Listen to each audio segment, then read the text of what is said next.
Hey guys, welcome back to Quanta, and guys, this is lecture number 4 on variational method of approximation in quantum mechanics. And till now we have discussed some very important aspects of variational method of approximation, and in the previous lecture we have done some problems from David J. Griffith, and now in this particular lecture number 4 we are going to discuss first the concept of how to estimate energy of first excited state by variational method, and then we will do some problems on this concept.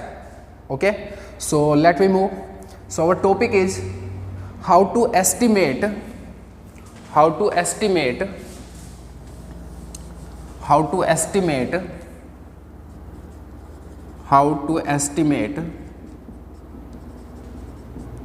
energy of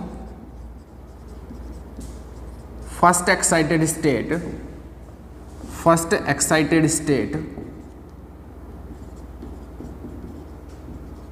by variational method in quantum mechanics, by variational method of approximation in quantum mechanics. ठीक है, approximation इन quantum mechanics. तो ये हमारा topic है, काफ़ी लंबा हो गया. सबसे पहले कंसेप्ट सीखना है. तो according to this concept, according to variational method of approximation, we can estimate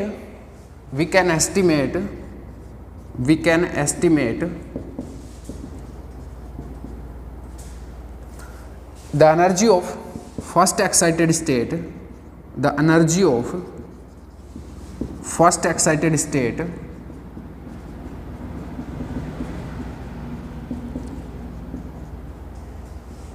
if we use trial wave function for first excited state that is orthogonal to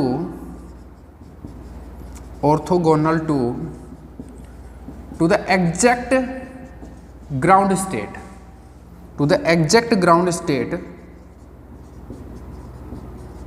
for the system at hand, जो भी वहाँ पर system है उस time उसकी जो exact ground state है उसके साथ में ऑर्थोगोनल हो वो ट्रायल वेव फंक्शन, तो हम एस्टिमेट कर सकते हैं. और फिर क्या होगी देन, तो मतलब ऐसा है कि मैं मैथमेटिकली लिखूँ, if psi G S equal to 0. यहाँ पर साई जी एस क्या है? साई जी एस है एग्जैक्ट ग्राउंड स्टेट, ठीक है. और साई क्या है? जो ट्रायल वेव फंक्शन है, फॉर फर्स्ट एक्साइटेड स्टेट,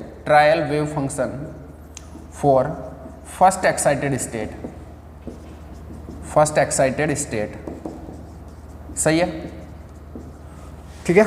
और तो ये तो यहाँ तक की बात है कि according to variational method we can estimate the energy of first excited state if we use trial wave function for the first excited state, and that is orthogonal to the exact ground state for the system at hand. तो ये तो यहाँ तक की condition होगी, इस particular condition में हम फाइंड आउट कर सकते हैं. Then energy of first excited state होगी क्या? Energy of first excited state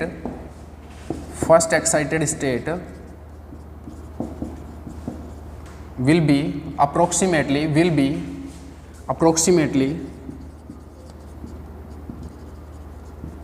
equal to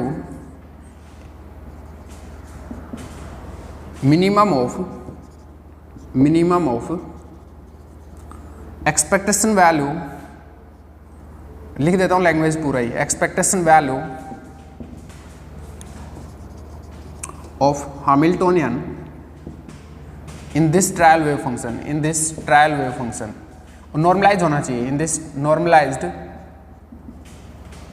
trial wave function. Normalize भी होना चाहिए एंड एक्सेप्टेबल भी होना चाहिए, ठीक है, and acceptable trial wave function. ये तो हमेशा ही ध्यान रखिए कि वेरिएशनल मेथड में एक्सेप्टेबल तो होना ही चाहिए वो, ठीक है, और नॉर्मलाइजेशन नॉर्मलाइज होना चाहिए, ठीक है, ये तो हमेशा ही है। तो मतलब क्या हुआ कि E first excited state will be approximately minimum of this thing, and ये क्या है एक्चुअल में, ये है इस साई में एच का एक्सपेक्टेशन वैल्यू का minimum, Sai your trial wave function, ये वाला, ठीक है। तो ये तो कंसेप्ट है कि अगर ऐसा हो तो हम कर सकते हैं। अब प्रॉब्लम कहाँ आ रही है, प्रॉब्लम देखो कहाँ आ रही है।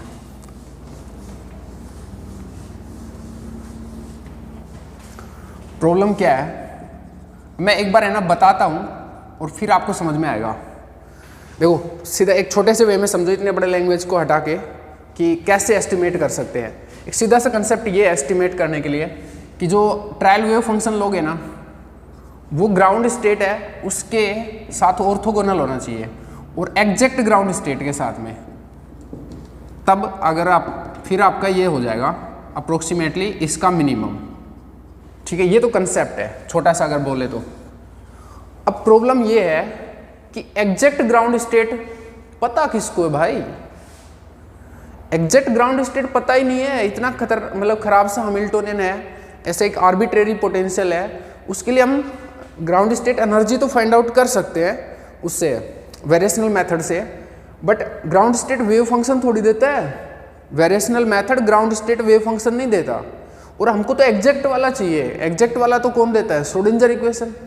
तो श्रोडिंजर इक्वेशन सोल्व कर नहीं सकते इसके लिए। तो problem is that we don't know the exact ground state, and that's why we can't estimate energy of first excited state in general by the variational method, ठीक है। मैं लिखता हूँ इन सारी चीज़ को, इन जनरल बोला मैंने, इन जनरल हम एस्टिमेट नहीं कर सकते, और कब कुछ स्पेशल केस में कर सकते हैं। तो फिर अब वो स्पेशल केस क्या है उसकी बात करेंगे। मैं लिखते हुए बात करता हूँ ताकि आपको एक एक पॉइंट समझ में आए, क्लियर है। तो प्रॉब्लम पे फोकस करते हैं कि problem is what, and I hope आपको समझ में आ गया होगा प्रॉब्लम कि प्रॉब्लम क्या है। But problem is that we don't know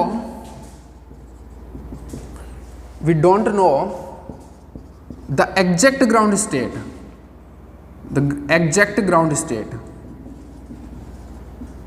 और ये भी क्यों नहीं पता, because it comes as a result of by solving,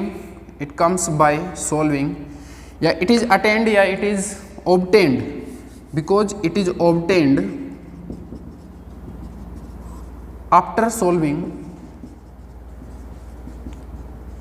Schrodinger equation for the potential at hand, for the arbitrary भी लिख देता हूं क्योंकि आर्बिट्रेरी पोटेंशियल के लिए बात करते हैं हमेशा। For the arbitrary potential at hand, जो उस टाइम पोटेंशियल है वो उसको श्रोडिंगर इक्वेशन सोल्व करने से ऑब्टेन होता है। तो ये तो प्रॉब्लम है, and that's why we are unable to estimate लिखते हैं, फाइंड नहीं अच्छा वर्ड नहीं है, एस्टिमेट, क्योंकि एक एस्टिमेशन ही करते हैं। Unable to estimate energy of first excited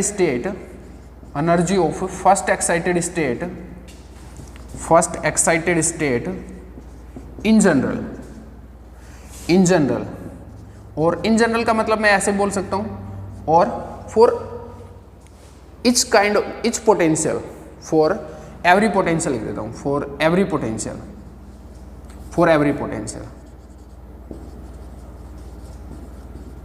her potential के लिए ऐसा नहीं कर सकते आप।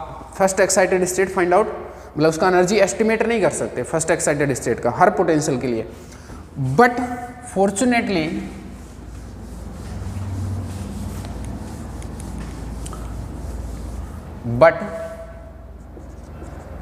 फॉर्चुनेटली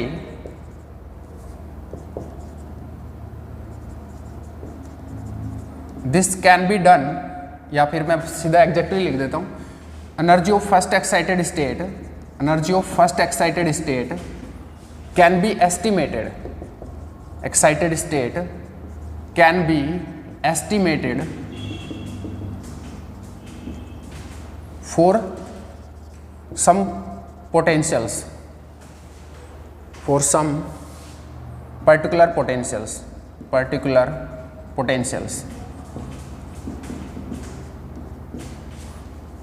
ठीक है। अब ये तो चलो आपको पता लग गया कि ये इन जनरल नहीं हो सकता, एक कुछ खास पोटेंशियल के लिए ही आप फाइंड आउट कर सकते हो, कुछ पर्टिकुलर पोटेंशियल्स के लिए ही आप ये चीज़ कर सकते हो। अब क्वेश्चन अराइज होता है कौन है वो पोटेंशियल, और ऐसा क्यों है कि सिर्फ हम उनको ही फाइंड आउट कर सकते हैं, वो लकी पोटेंशियल्स क्यों हैं। तो which potentials, which particular potentials, next question आता है, क्वेश्चन है ये विच पर्टिकुलर पोटेंशियल्स, कौन से पर्टिकुलर पोटेंशियल्स है भाई, particular potentials and why, and why, पहले वो कर देते हैं, पोटेंशियल लिख देते हैं फिर वाई पे आएंगे। तो आंसर है for even potentials we can do it, we can estimate energy of first excited state by variational method. For even potentials only, for even potentials only we can estimate energy of first excited state, energy of first excited state।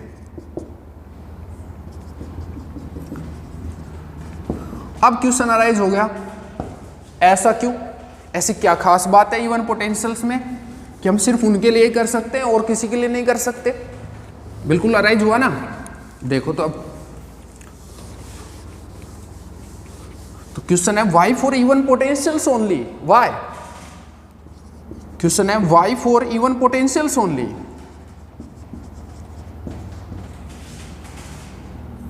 Potentials only, ऐसा क्यों। देखो there is a concept in quantum mechanics, because there is a concept in quantum mechanics, there is a concept in quantum mechanics, and that is what, and according to that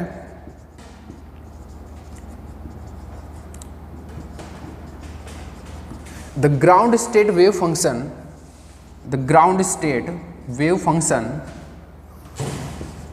for even potentials, for even potentials is even in nature, is even in character या nature. मतलब ये है अगर v of x even होगा तो Sai of x भी जो ground state है वो इवन होगा। तो आपको ground state exact wave function तो नहीं पता, कोई भी एक इवन पोटेंशियल दे दें अगर आपको, जैसे ये पोटेंशियल दे दिया, ये इवन पोटेंशियल है, तो आपका इसको ग्राउंड स्टेट एग्जैक्टली तो नहीं पता कि क्या है, बट उसका नेचर पता है कि वो इवन है, ये इवन फंक्शन ऑफ एक्स है, ये आपको पता है।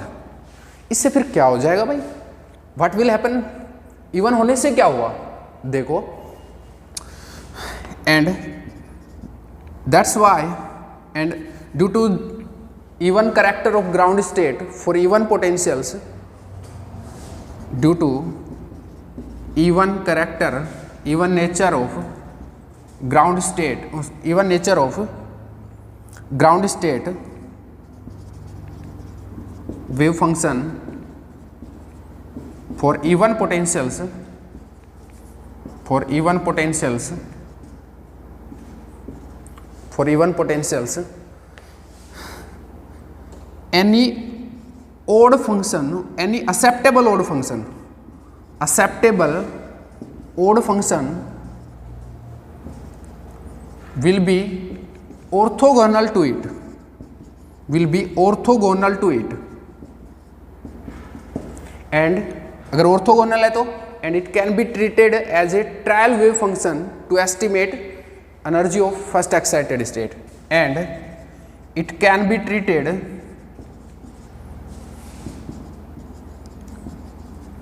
as a trial wave function to estimate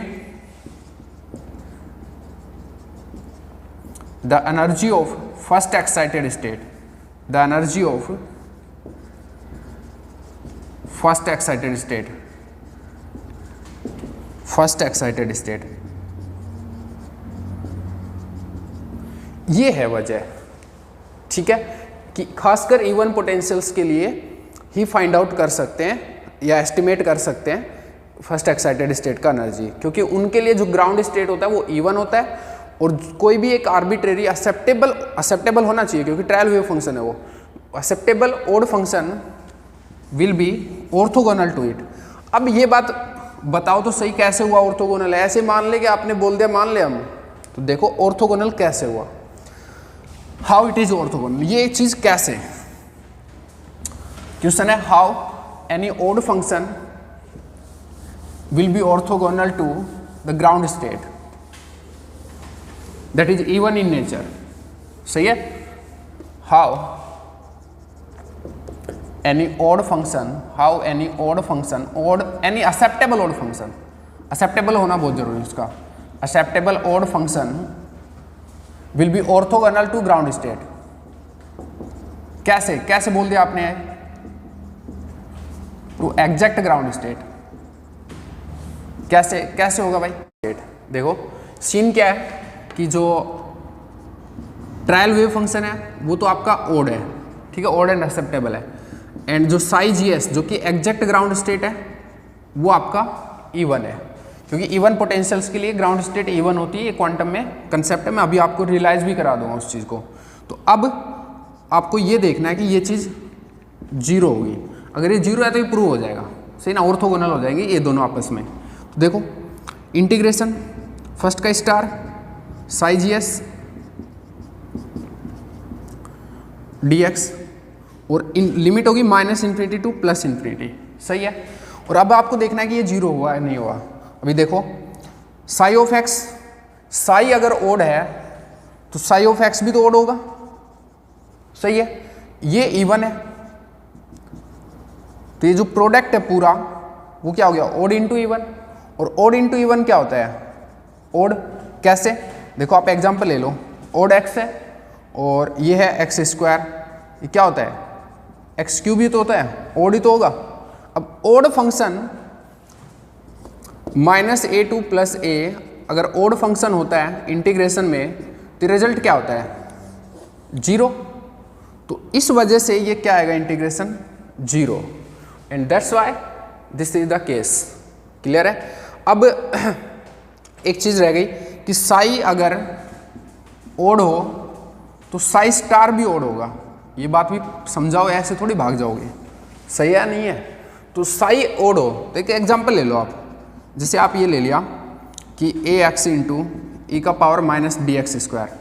अब देखो साई ओड है या नहीं है, साई ऑफ -x करो तो -साई x आना चाहिए तभी तो ओड होगा। तो आप देख लो एक बार है या नहीं है, साई ऑफ -x करो, ये माइनस और x की जगह माइनस तो इससे -x -ax e⁻−bx², यहाँ पर -x रखोगे x की जगह तो कोई फर्क नहीं पड़ेगा, स्क्वायर ऊपर। तो आप देख लो ये -साई⁡ है या नहीं है, बिल्कुल है। और अगर आप इसका स्टार लेते तो स्टार भी तो यही रहना है, ठीक है। अगर इनकेस आयोटा होता यहाँ पर तो कोई दिक्कत नहीं थी, यहाँ पर आयोटा होता तो भी कोई दिक्कत नहीं थी, क्योंकि आयोटा इसका तो कुछ बिगड़ेगा ही नहीं, तो इसका कोई दिक्कत होगी नहीं, ठीक है। तो इस वे में जो ओड मतलब ओड फंक्शन है उसका स्टार भी ओड ही होता है ऑलवेज, ठीक है। आप अच्छे से करके देख लेना, कोई भी और एग्जांपल लेके देख लेना, आपको समझ आ जाएगा। चलो अभी मूव करते हैं, अभी कंसेप्ट क्लियर हो गया, ठीक है। अब बात करते हैं ऐसे कोई हम जानते हैं क्या ऐसे पोटेंशियल जिनके लिए ये चीज़ हो सकती है, जिनके लिए हम फर्स्ट एक्साइटेड स्टेट का एनर्जी एस्टिमेट कर सकते हैं। तो हाँ, अब जानते हो ऐसे पोटेंशियल, देखो कौन कौन है, मतलब क्वेश्चंस किन पोटेंशियल्स पे बन सकता है जो आप थोड़ा बहुत जिनकी नॉलेज रखते हो उनकी बात होगी अभी। देखो सोचो खुद से एक बार, तो क्या दिमाग में आता है, और क्या दिमाग में आया कमेंट करके बताना। देखते हैं तुम्हारा सही आइडिया था या नहीं था। चलो हिंट देता हूं, दो पोटेंशियल ऐसे हैं जिनके जो इवन पोटेंशियल्स हैं और उनके लिए आप काम कर सकते हो, मतलब ये चीज कर सकते हो। तो कंसेप्ट इज फाइन। और अब है एग्जाम्पल्स कि किन पोटेंशियल्स के लिए आप ऐसा कर सकते हो।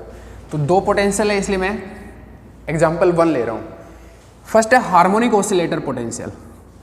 हार्मोनिक ऑसिलेटर पोटेंशियल, अब बताना कितने लोगों को गैस सही था। देखो हार्मोनिक ऑसिलेटर पोटेंशियल क्या होता है, V of x equal to half M omega square x square. Even potential है क्योंकि एक्स स्क्वायर है। इवन पोटेंशियल मतलब symmetric about the Y axis. ऐसे होता कि नहीं होता, जितना y के उधर है उतना ही इधर है। ये वाई एक्सिस है यानी कि V ऑफ x है, ये x है। तो even potential symmetric with respect to Y axis होते ही है, ठीक है। तो ये पोटेंशियल है जिसका ग्राउंड स्टेट इवन होता है,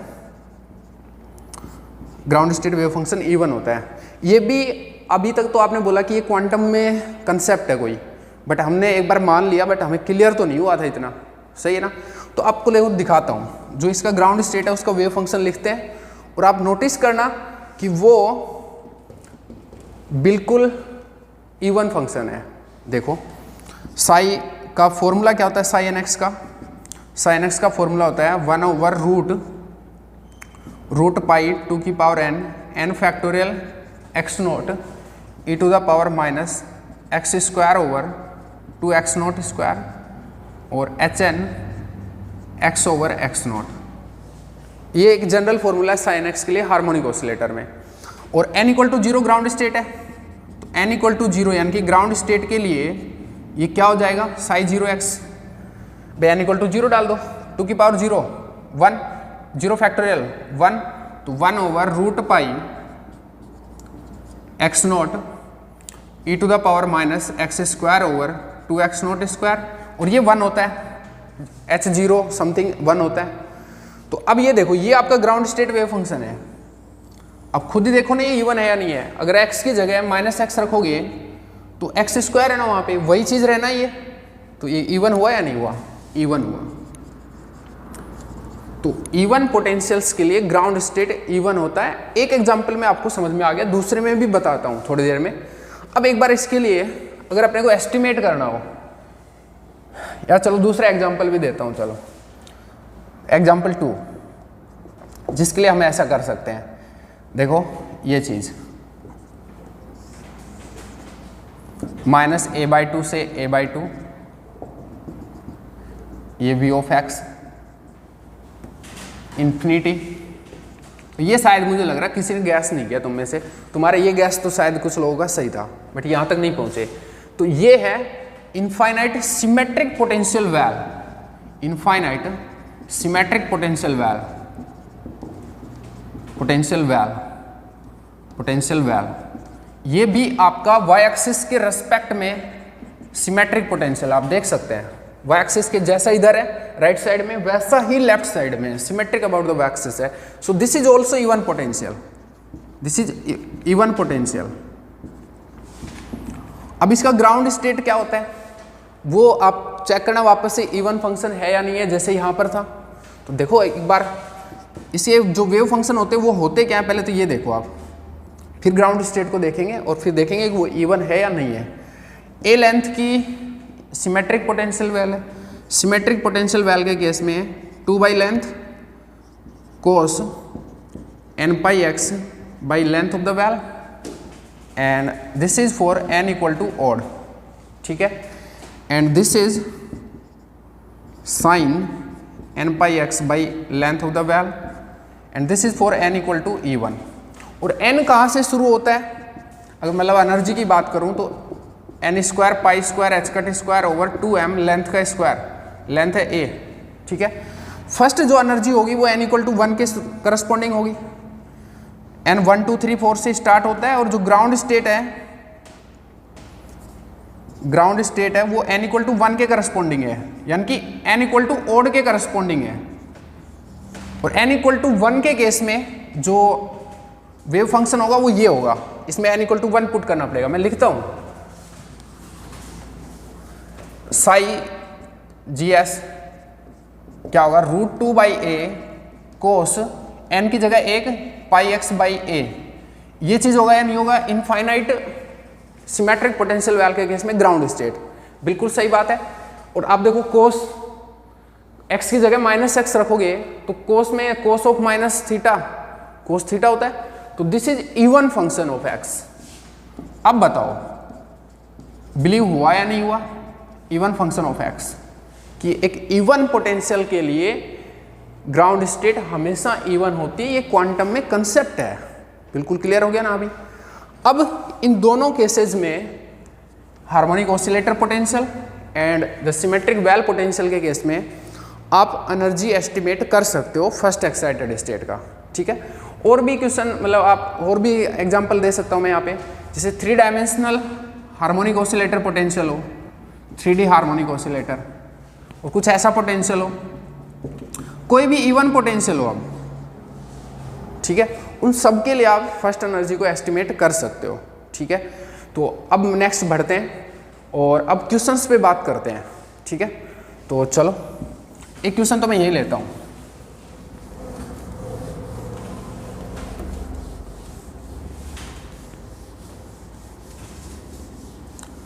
क्वेश्चन ये है,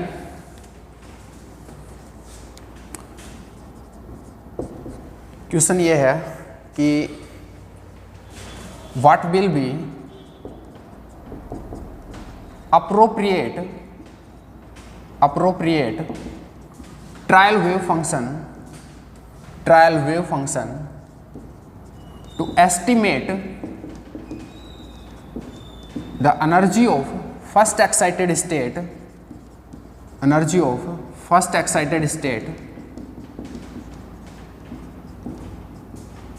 for a particle moving under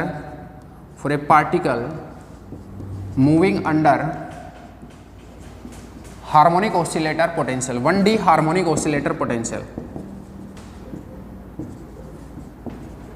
इस पोटेंशियल में कोई पार्टिकल मूव कर रहा है, उसके लिए अप्रोप्रिएट ट्रायल वेव फंक्शन क्या होगा। ऑप्शन है आपके, 1 है a इंटू एक्स क्यूब, ठीक है। सेकंड है a इंटू ई का power minus B x square. Third है a इंटू एक्स इंटू ई का power minus B x square. Fourth है a into x minus a. पर ये हाँ चलो ठीक है, तो करते हैं अभी यहाँ पे कर देंगे इसको इतने से में।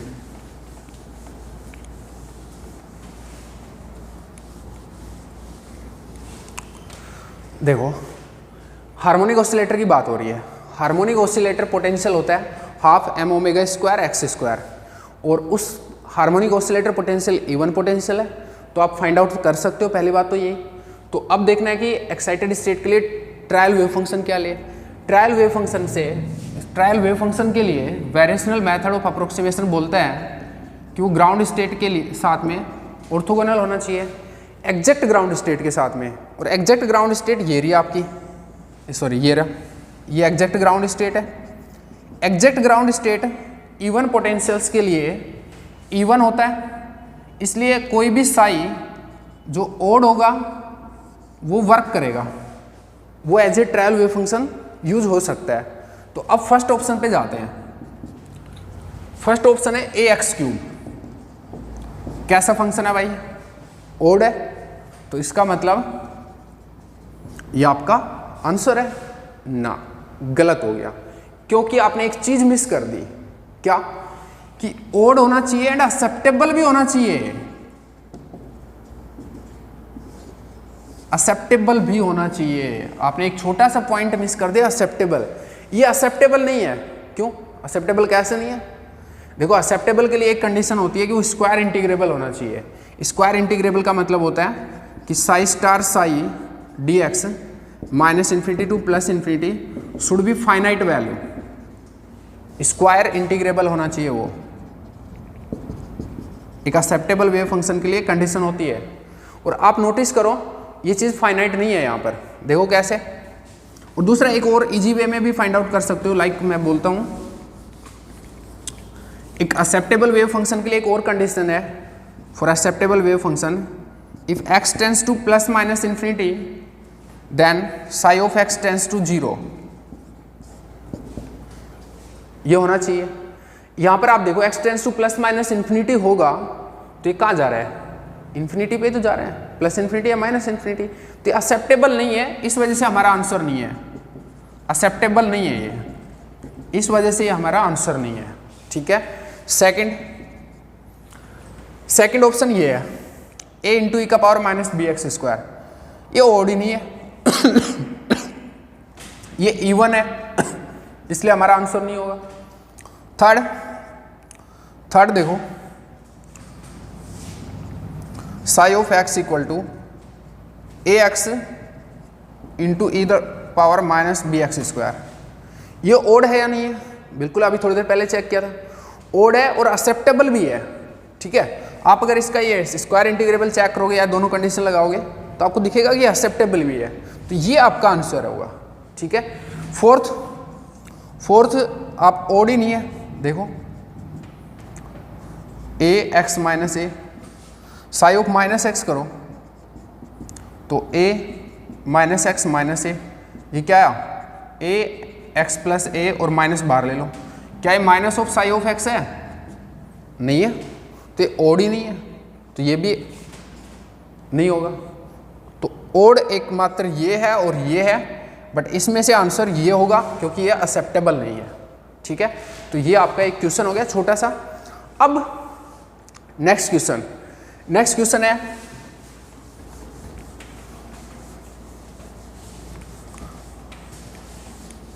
मैं क्वेश्चन लिख देता हूं फिर बाद में रफ करेंगे।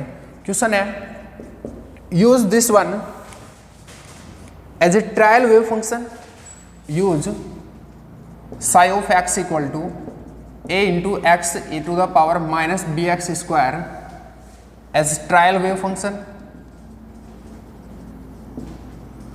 टू एस्टिमेट सीधा लिख देता हूँ, and estimate energy of first excited state, and estimate energy of first excited state. ठीक है, एस्टिमेट पूरा लिख देता हूँ यार, चलो, energy of first excited state for harmonic oscillator potential, for 1D harmonic oscillator potential. ठीक है, तो ये इसी का क्वेश्चन था कि हार्मोनिक ऑसिलेटर के लिए ट्रायल वेव फंक्शन क्या हो सकता है, अब उसने फाइंड आउट करवा लिया। ठीक है, तो करते हैं और चलो, पहले तो पूछा कि ये ट्रायल वेव फंक्शन है या नहीं है, और फिर करवा रहा है कि एस्टिमेट भी कर दो, अब तुम पता ही लग गया तो एस्टिमेट करते हैं। सबसे पहले क्या करना पड़ेगा एस्टिमेशन के लिए, पहले तो देखें क्या होगा, ई फर्स्ट एक्साइटेड स्टेट अप्रोक्सीमेटली कितना होगा, इस चीज़ का मिनिमम। ठीक है, ये चीज़ क्या है, ये है ये चीज़, सॉरी ये चीज़, इसका मिनिमम। ठीक है, तो सबसे पहले expectation value of Hamiltonian find out करें, उसको मिनिमाइज करें, तभी काम होगा। और उसमें सबसे जो स्टेप फर्स्ट होती है वो है कि साई नॉर्मलाइज होना चाहिए, नॉर्मलाइज्ड होना चाहिए। तो सबसे पहले तो आप इसको नॉर्मलाइज करो। ठीक है, एक खास बात और, ये प्रॉब्लम नंबर 7.4 है। ठीक है, डेविड जे ग्रिफिथ्स प्रॉब्लम नंबर 7.4 है ये। ठीक है, चलो 7.4 का बी पार्ट है, फिर ए पार्ट क्यों छोड़ दिया आपने, ए पार्ट में इसने जो एक कंसेप्ट बताया है, इसने वहाँ क्वेश्चन में कंसेप्ट को बता रखा है, तो कोई दिक्कत नहीं है, बी पार्ट ही करना है अपने को। ठीक है, चलो नॉर्मलाइजेशन कैसे करेंगे कि साई 1 होना चाहिए, इसके लिए देखो करो तो ए स्क्वायर बाहर आ जाएगा और minus infinity to plus infinity, क्योंकि 1D का केस है, और x square e to the power minus 2b x square, 2 हो जाएगा ना, क्योंकि 2 बार लिखा जाएगा वो, तो 2 बार होगा तो ये हो जाएगा dx इक्वल टू 1। और जब माइनस इन्फिनिटी से प्लस इन्फिनिटी, और ये अंदर इवन फंक्शन है तो ट्वाइस कर लें इसको, तो mod of a square twice of 0 to infinity x square e to the power minus 2bx² dx equal to 1। अब 0 टू इन्फिनिटी में कोई फॉर्मूला याद आ रहा होगा तुमको, कुछ खाया पिया याद रहता है तो देखो, x power m e to the power minus alpha xn dx कितना होता है ये 1/n gamma m plus 1/n and alpha power m plus 1/n। लगा दो धड़ल्ले से, तो a स्क्वायर 0 टू इन्फिनिटी, अरे ये तो सोल्व ही कर लेते ना। n कितना है, n है यहाँ पर 2, देखो x यहाँ पर देखो नोटिस करो 2 है, और m भी कितना है 2, अल्फा 2b है, ठीक है। तो 1/n यानी कि 1/2 और गामा m प्लस 1 यानी कि 2 प्लस 1 3/2, तो गामा 3/2 और नीचे अल्फा यानी कि 2b का पावर 3/2। सही है भाई। अब कर लो इसको, सोल्व कर लो, सॉरी ये इक्वल टू 1 है, करो इसको, 2 से 2 कट जाएगा, a स्क्वायर इंटू गामा 3/2 कितना होगा, half gamma half, gamma half कितना होता है √π, और ये हो गया 2b का power 3/2 equal to 1। a equal to कितना आ जाएगा यहाँ से, a स्क्वायर तो हो गया आपका 2b का पावर 3/2 और नीचे एक मिनट ये 2 नीचे आ जाएगा ना, यहाँ पे ले लेता हूँ इसको, ये ऊपर चल जाएगा इसके साथ ही और नीचे आएगा √π, ठीक है। इसको उधर ले गए, इसको ले चलिए, और अब a हो जाएगा आपका इसका अंडर रूट, पूरा ऐसे लिख दूँ क्या, ऐसे लिख दो रे यार, 2b 3/2 और इंटू 2/√π, ये चीज़ आया a, ठीक है। इसको संभाल के रख लेते हैं, काम आएगा बाद में, और आगे काम करते हैं। नॉर्मलाइजेशन हो गया तो इसको संभाल के रखते हैं, और मुझे लग रहा है एक क्वेश्चन हटा देना चाहिए, ऑलमोस्ट सब कुछ क्लियर है ही, तो इसको संभाल के ऊपर रखते हैं, हाँ यहाँ रखते हैं, चलो, या फिर नीचे रख लो, 1 मिनट रुको।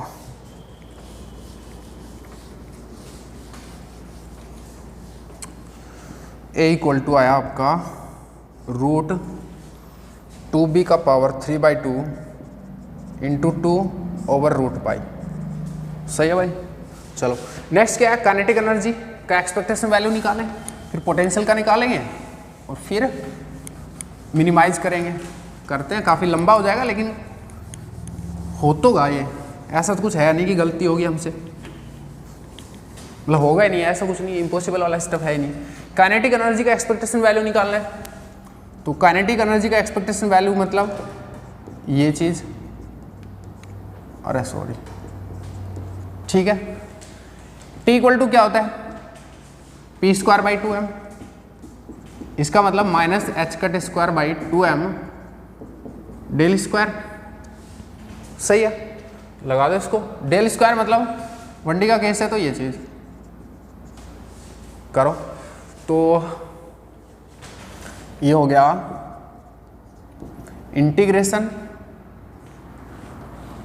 साई ऑफ एक्स, स्टार लोगे तो रियल है वो, इसलिए साई ऑफ एक्स लिखना चाहिए, स्टार लगा लो कोई बात नहीं, और -h²/2m यहाँ लिख लिया मैंने, -h²/2m और d2 Sai of x dx² dx। Limit कहाँ से कहाँ होगी, क्योंकि पूरा हार्मोनिक ऑसिलेटर है, ठीक है, 1D का केस है।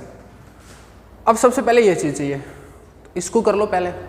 साई ऑफ एक्स कितना था आपका, a into x into e का पावर -bx²।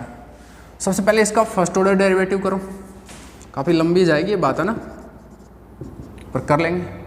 तो a तो कांस्टेंट है, एक बार तो ऐसे कर लेते हैं, ax को ले लेते हैं एक साथ, इसका कर लेते हैं, करो, e की पावर समथिंग का e की पावर समथिंग इंटू समथिंग का, समथिंग में ये है -bx², तो -2bx हो जाएगा, क्योंकि x² का 2x हो जाएगा।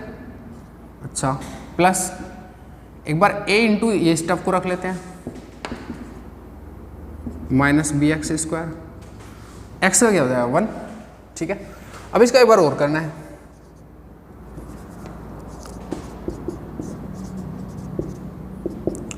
तो एक बार तो इसमें इसको थोड़ा सही से लिखें, तो ये हो जाएगा, मैं यहीं का लिख दूँ माइनस 2b एक्स स्क्वायर हो जाएगा, है ना। तो माइनस 2b एक्स स्क्वायर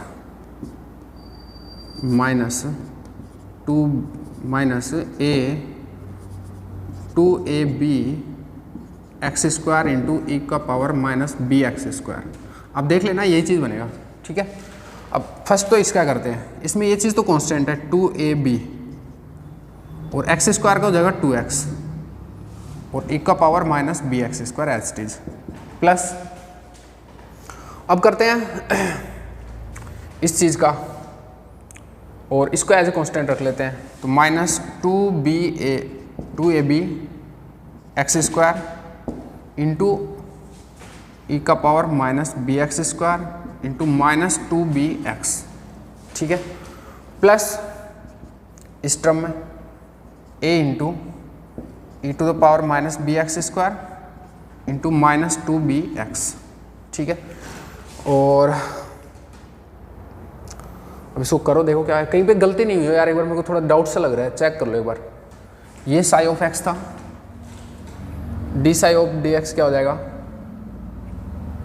ए एक्स का कर दिया आपने, ये चीज़ हो जाएगी, और ए एक्स को रख लिया था आपने, ए एक्स को रख लिया था और इसका कर दिया था ई की power minus B x square into minus 2bx, तो ये बनेगा माइनस 2ab एक्स स्क्वायर और दिस थिंग, सही है। तो यहाँ तक तो वापस करेंगे तो 2ab कांस्टेंट है और ये a एक्स्ट्रा हो गया, अरे वाह शाबाश शाबाश, और एक्स स्क्वायर 2x हो गया और ये एज इट इज हो गया माइनस 2ab एक्स स्क्वायर और इसका और फिर ये इसका वापस से, सही है भाई कुल मिला के, फिर इसका ये चीज़ हो जाएगी, सही है। इसको आगे थोड़ा सा सिंप्लीफाई करो, तो यहाँ से तो हो गया माइनस 2ab, 2 को 4 कर लो मैं, 4ab एक्स इंटू ई का power minus B x square minus ये हो जाएगा 2ab और ये minus minus plus 4ab square, देखो 4ab स्क्वायर और X cube E power minus B x square minus हो जाएगा ये 2ab X into E to the power minus ये चीज़। तो अच्छा ये और ये सेम है, देखो देखो सेम है ना, ये -4 है, ये -2 है, -6 हो जाएगा ना। तो आप कहो तो मैं यहीं लिख लूँ, यही लिख देता हूँ, -6 हो जाएगा, मैं इसको हटा दिया, ठीक है। तो ये आपका डबल ऑर्डर डेरिवेटिव है, इसको मैं यहाँ इंट्रोड्यूस करूँ और फिर इंटीग्रेशन करूँ, चलो तो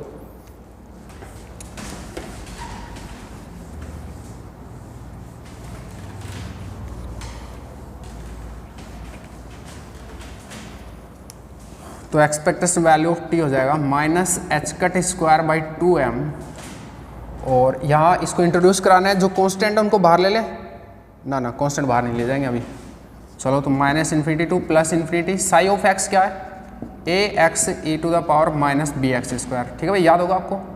और ये चीज़ है ये -6abx e to the power minus B x square plus ये चीज़ 4ab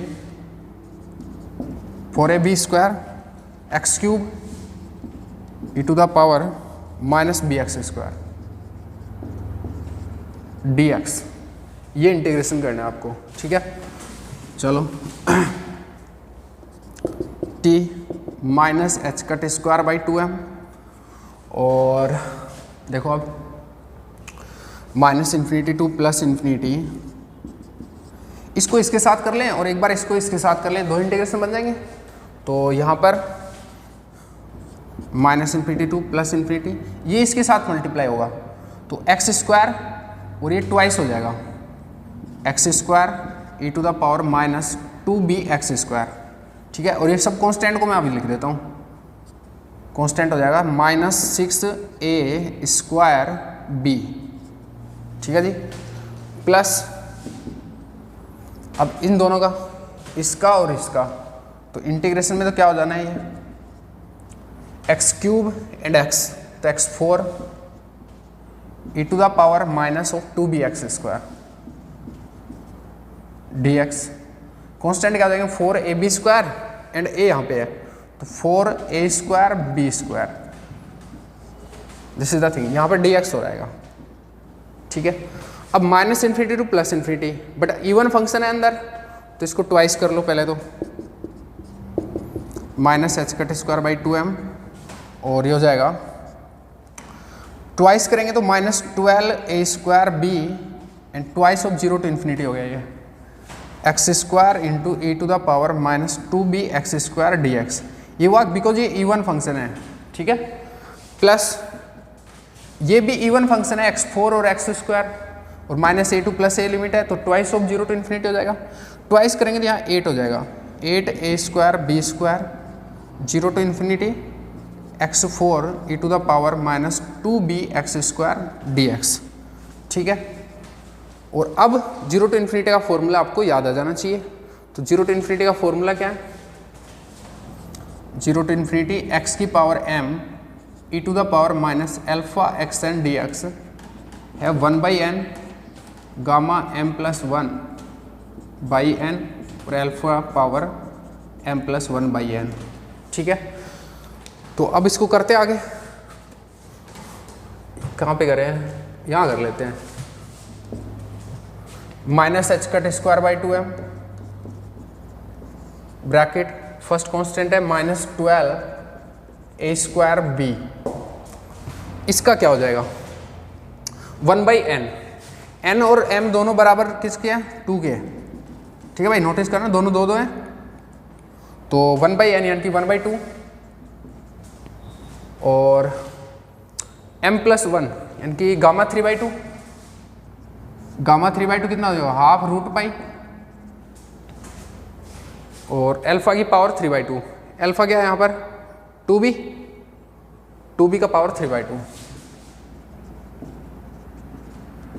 plus 8a²b² 8a²b² into, यहाँ पर n की वैल्यू तो 2 है, कंपेयर करो यहाँ से, अल्फा x की पावर n यानी कि अल्फा तो ये हो जाएगा x की पावर n, तो n की वैल्यू तो 2 है और m की वैल्यू कितना है 4, यहाँ से नोटिस करो। ठीक है, अल्फा यही है, तो 1/n यानी कि 1/2, और गामा m+1/n, m+1 यानी कि 5 और /2 5/2, गामा 5/2, नीचे अल्फा यानी कि 2b का पावर 5/2, सही है, और गामा 5/2 कितना हो जाएगा 3/2 इंटू गामा 3/2, और गामा 3/2 कितना हो जाएगा ½ into gamma ½ and that is √π। ठीक है भाई, तो ये 1-2 स्टेप मेरे को यहीं करने पड़ रहे हैं, आप अपनी कॉपी में एडवांस में कर लेना। चलो नेक्स्ट, ये टी का एक्सपेक्टेशन वैल्यू निकाल रहे हैं हम, तो आ ही गया, जो भी आना था यही है, इसको थोड़ा सिंप्लीफाई कर लेते हैं, बाकी चीज़ें हटा देते हैं। करो, लिखो इसको,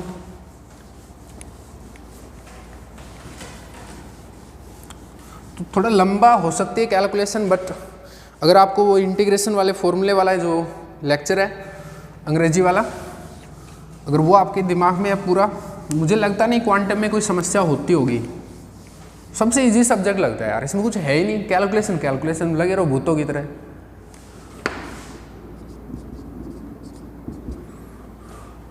-h²/2m, अब काटापीटी करो, ये 2 नीचे आएगा 4 हो जाएगा, और 4 से आप इसको काट सकते हो। ठीक है, तो हो जाएगा -4×12 3a²b एंड ऊपर तो √π रहेगा, और नीचे 2b का पावर 3/2 है, 2b का पावर 3/2 है। तो एक ऐसे काम करो, मैं इसको 2 की पावर हाफ कर लेता हूँ, ऊपर 2b बना देता हूँ। तो 2b बनाने के लिए मेरे को जस्ट b था ना यहाँ पे, तो ऊपर नीचे 2 से मल्टीप्लाई करना पड़ेगा, ठीक है ना। तो ऊपर वाला तो यूज हो ही गया, नीचे वाला यहाँ आ जाएगा, ठीक है, नोटिस करो आप, ठीक है भाई। हाँ हाँ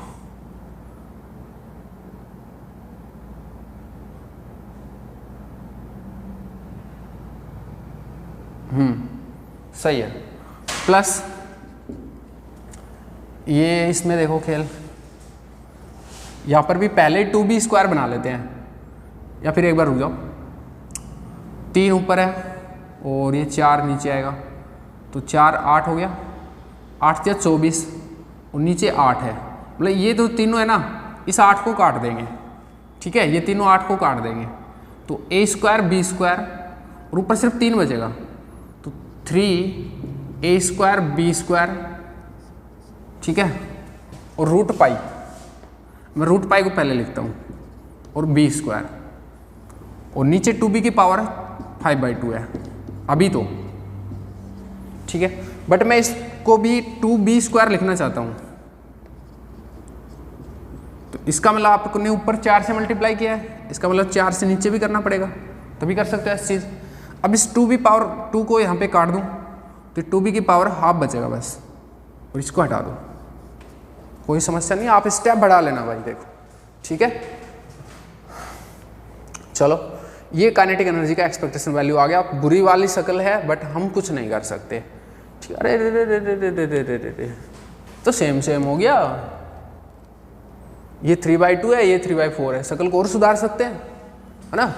तो कॉमन लेते हैं जो आ रहे हैं, क्या बात है, -h⁻² कॉमन लिया, a स्क्वायर रूट पाई और 2b का पावर हाफ, यहां से -3/2 है और वहां से 3/4 आएगा, तो 3/4 - 3/2 ये चीज़ हो जाएगी।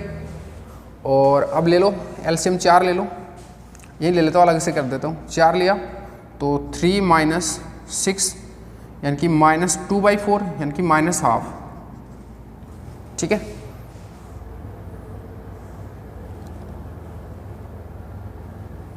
से ये पूर्ण है और ये डेढ़ है, डेढ़ पूर्ण डेढ़, 3/4 बचना चाहिए। हाँ ये गड़बड़ की ना, वाह बच गया, -3/4 ठीक है। कॉमन सेंस जिंदा रखना चाहिए अपना, -3/4 है, तो अब मैं x को लिख देता हूँ फाइनलाइज, t का एक्सपेक्टेशन वैल्यू यहाँ लिख देता हूँ, -3/4 आएगा ये कांस्टेंट तो, और बाकी यहाँ पे माइनस माइनस प्लस हो जाएगा और 3/8 हो जाएगा, तो 3/8 और h²/2m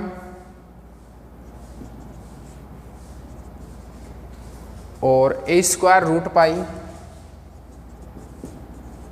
2b का पावर हाफ, ये चीज़ आया, ठीक है भाई। चलो अब आगे बढ़ते हैं, पॉजिटिव आया तो हमें टेंशन लेने की मतलब टेंशन होने की ज़रूरत ही नहीं है।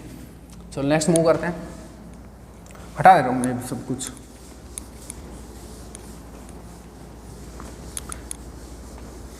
कैलकुलेशन आप खुद से करना, मैच कराना बेटर रहेगा। अब पोटेंशियल एनर्जी का एक्सपेक्टेशन आ गया तो V का करना पड़ेगा। V का देखो कैसे करेंगे, V का एक्सपेक्टेशन वैल्यू मतलब ये चीज़, सॉरी V, सही बात है। और V को इंट्रोड्यूस करा दो, V कितना है, हार्मोनिक ऑसिलेटर पोटेंशियल की बात हो रही है, तो ½ m⍵² x², ½ m⍵² x², क्योंकि हार्मोनिक ऑसिलेटर की बात हो रही थी। तो देखो साई -∞ टू +∞, V का जो कांस्टेंट है वो तो आएगा ही आएगा, m⍵² और A का स्क्वायर भी आएगा, और यहाँ पर हो जाएगा x² e to the power -2b x², और ये x²। देखो कैसे हुआ, साई ऑफ x कितना था,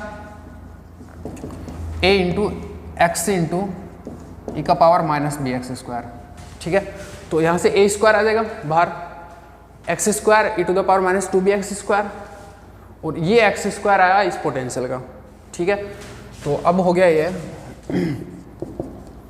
half M omega square A square और एक्स की पावर 4 हो गया, ठीक है।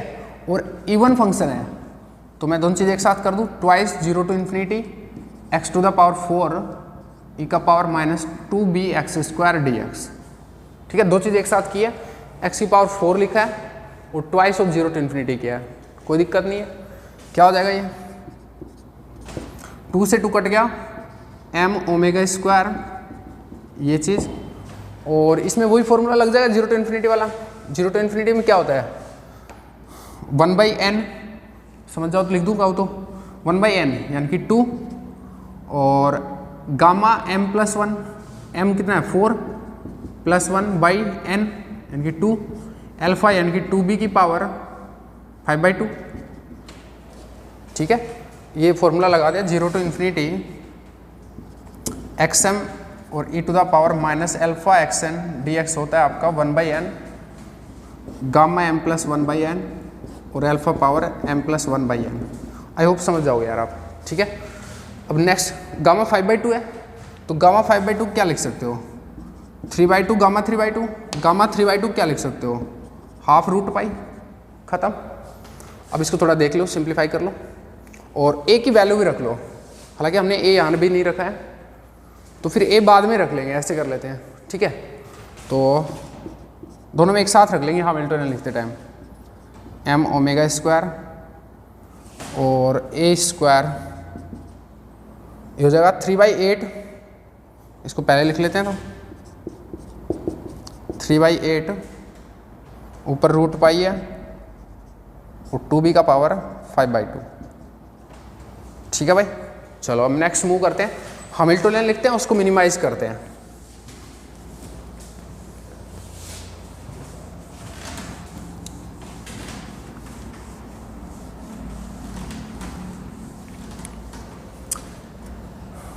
h क्या हो जाएगा हमारा t प्लस बी, t क्या है हमारा 3/8 h cut square by 2m और इसको भी मैं इंक्लूड करा लूँ 2 को इधर ही तो 16m हो जाएगा, 3h cut square by 16m और a स्क्वायर की वैल्यू पुट करना पड़ेगा मेरे को अब, तो a स्क्वायर यानी कि 2b का पावर 3/2 और into 2 divide by root pi into a square हो गया रूट पाई और 2b हाफ, रूट पाई और 2b half plus potential 3/8 m omega square, a square को वन सेकेंड वहां से लिखो 2b का power 3/2 into 2 divide by root pi and 2b half, 2b 5/2। ये एक्सपेक्टेशन वैल्यू ऑफ हैमिल्टनियन हो गया।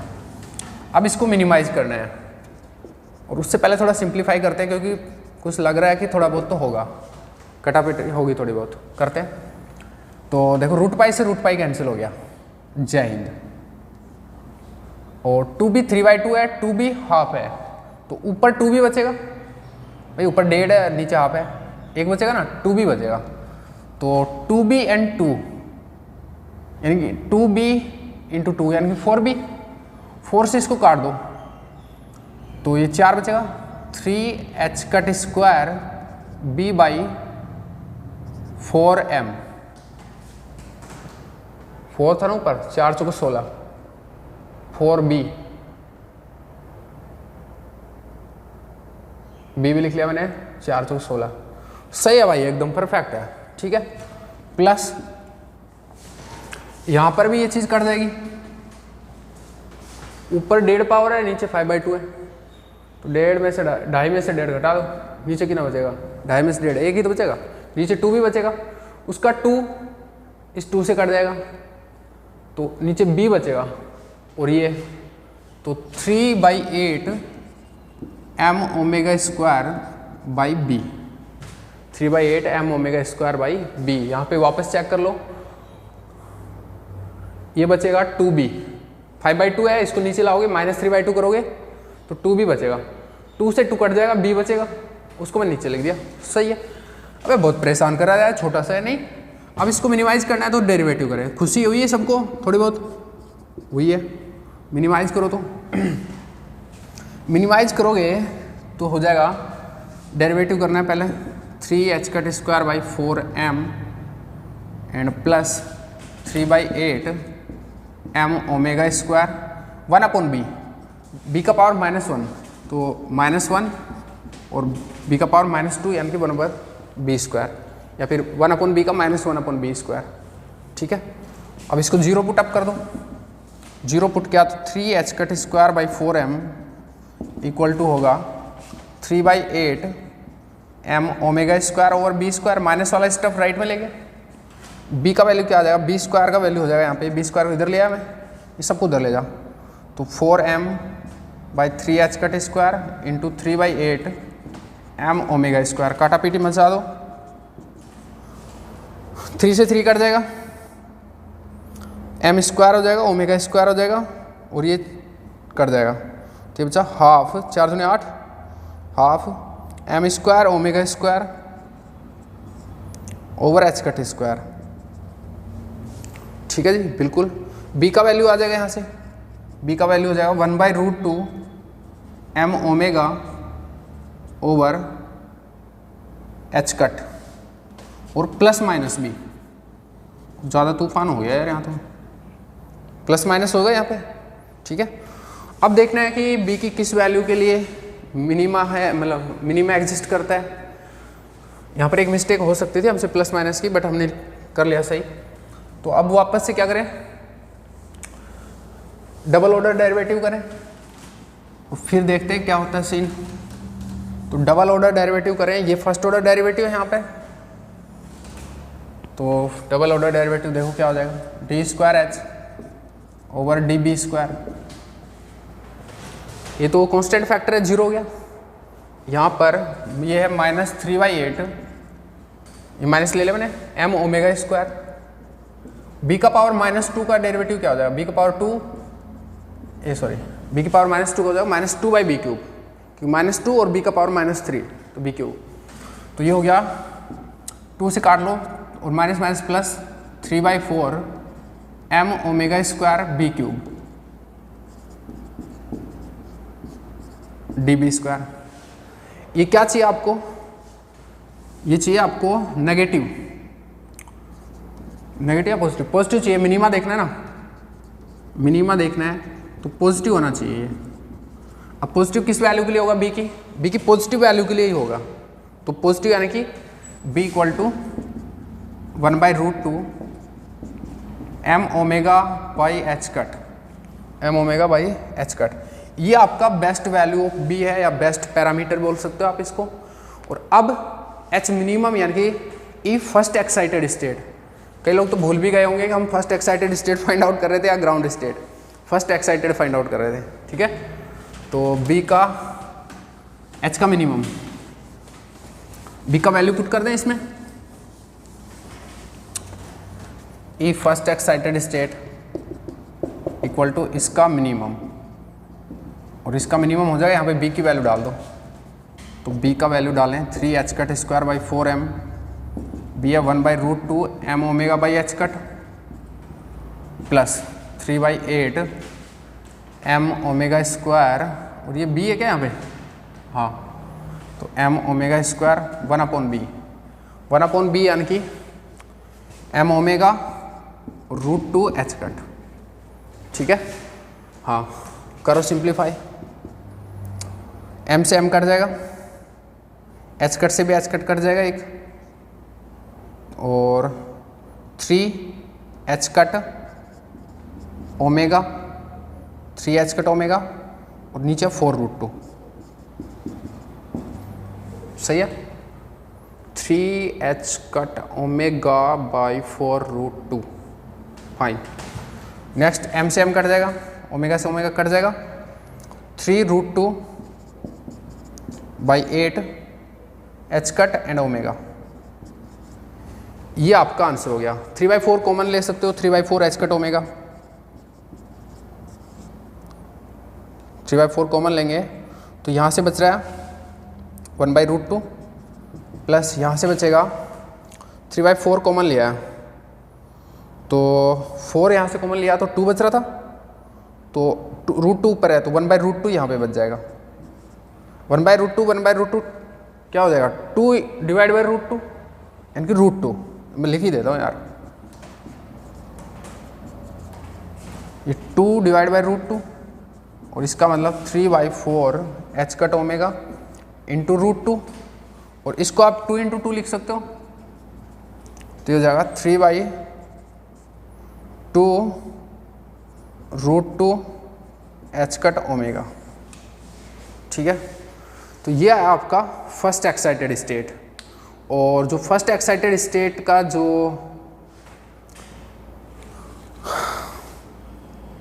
एग्जैक्ट जो हार्मोनिक ऑसिलेटर में होता है वो क्या होता है 3/2 एच कट ओमेगा। ठीक है, तो ये हमारा आंसर है। और एक चीज़ और बताता हूँ, चलो बढ़िया सी, पूरा हो गया क्वेश्चन।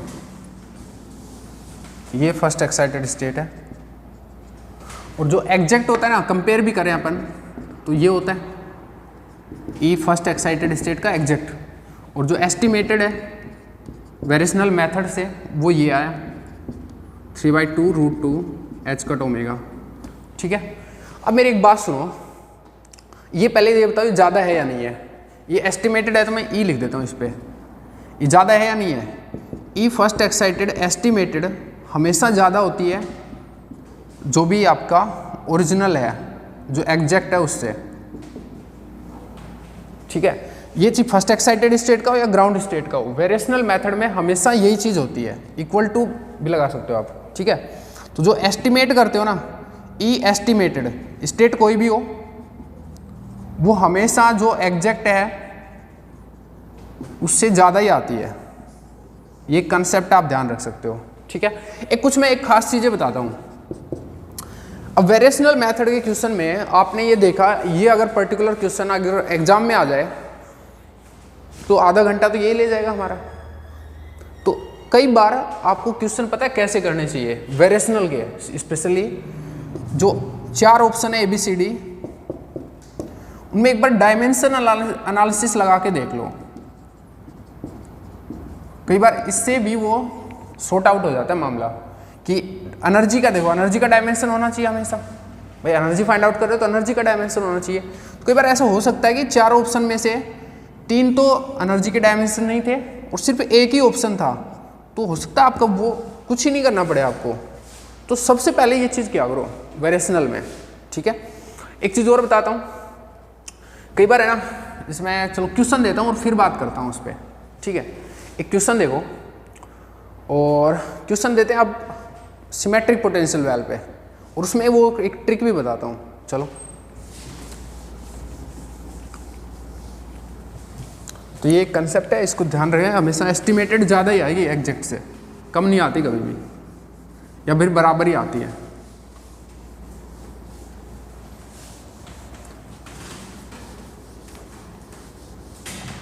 क्वेश्चन ये है, अगर सिमेट्रिक वेल की बात हो रही है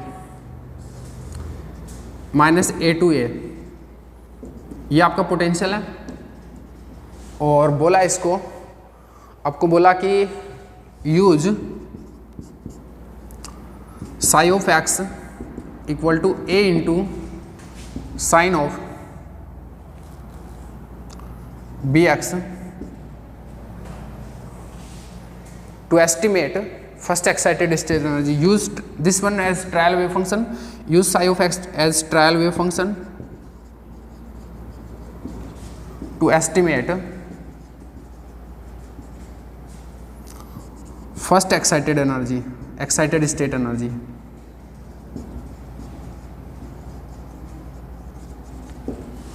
अब क्या करना पड़ेगा, वापस से नॉर्मलाइज करना पड़ेगा, सारी चीज़ें करनी पड़ेगी। सही है नहीं है? एक बात सुनो, जो फॉर्मेट है ना वेव फंक्शन का, जो फर्स्ट एक्साइटेड स्टेट होना चाहिए वही फॉर्मेट है। देखो इस केस में फर्स्ट एक्साइटेड स्टेट क्या होता है, √2/a 2/2a, क्योंकि लेंथ 2 है अभी, साइन 2πx n = 2 रख दिया बाई 2a। ठीक है, तो ये है एक टाइप से सम कांस्टेंट जो कि √1/a है into sine π/a into x। ये फर्स्ट एक्साइटेड स्टेट होता है आपका, सही है नहीं है? तो इसका फॉर्मेट मतलब ये ऐसा ही तो है, some constant into sine bx, यही तो है। मतलब जो एग्जैक्ट जो फर्स्ट एक्साइटेड स्टेट का वेव फंक्शन है, अगर वैसा ही आप ट्रायल वेव फंक्शन ले रहे हो, ग्राउंड स्टेट के केस में भी ये ट्रिक लगेगी और फर्स्ट एक्साइटेड स्टेट के केस में भी ट्रिक लगेगी। ठीक है, मतलब वेरिएशनल मेथड में पूरे में ट्रिक लगेगी। अगर आपका ट्रिक क्या है, if your trial wave function has the same format as your exact excited state. कुछ पोटेंशियल्स के लिए तो आपको पता होता है ना, जैसे ये पोटेंशियल आपको पता होता है, हार्मोनिक ऑसिलेटर है उसके लिए पता होता है। ठीक है, मैं उसका भी एक एग्जांपल दूंगा अभी इसी चीज़ को समझाने के लिए। देन योर आंसर यानी कि देन योर एस्टिमेटेड एनर्जी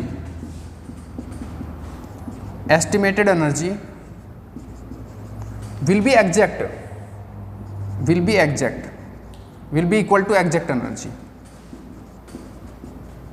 आप करके देखना इस क्वेश्चन को एज ए होमवर्क। ठीक है, इसको एज ए होमवर्क करना। मैं आंसर बताता हूँ। ई फर्स्ट एक्साइटेड स्टेट एस्टिमेट कर रहे थे ना, तो फर्स्ट एक्साइटेड स्टेट का एग्जैक्ट में क्या होता है, En होता है आपका n² π² h² over 2m। Length यहाँ पर है 2a। यही आंसर n = 2 के लिए आएगा आपका, यानी कि 4 π² h² और 2m, तो ये 4 हो जाएगा और 8 हो जाएगा, ये 8ma²। ये आपका इस पर्टिकुलर केस में एस्टिमेटेड आएगा। जो आप एस्टिमेट करोगे वो ये चीज़ आएगी, आप करके देखना। ठीक है, कंसेप्ट को मैं अच्छे से लिखता हूँ। In variational method of approximation, trick है, आप ट्रिक बोल सकते हैं आप इसको, क्योंकि आपका देखो कुछ ही नहीं करना पड़ा आपको, सीधा आंसर टिका दिया आपने। ठीक है, कट के 1/2 हो जाएगा, वो सब कर लेना आप। ठीक, तो ट्रिक लिखता हूँ मैं अच्छे से और फिर वापस एक बार और समझा देता हूँ इसको, और एक और एग्जांपल ले लेता हूँ ताकि आपको क्लियर हो जाए। और जो एग्जांपल लूंगा ना वो आपका क्या हुआ है वो क्वेश्चन, और आप देखना उसमें जाके आंसर भी। In variational method of approximation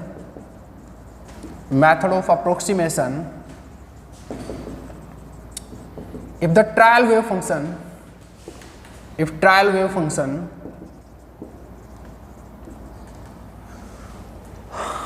is of the same format यार दा बहुत लगाता हूँ मैं, गलती है, is of same format as of exact ground state। If exact state लिख देता हूँ, क्योंकि ground state first excited state कुछ पर्टिकुलर पे बात नहीं कर रहे। एग्जैक्ट वेव फंक्शन लिख देता हूँ और भी अच्छा लगेगा। रुक जाओ, पूरा एक बार पढ़ो। In variational method of approximation if trial wave function is of same format, जैसे कि यहाँ पर है as of exact wave function, then your estimated energy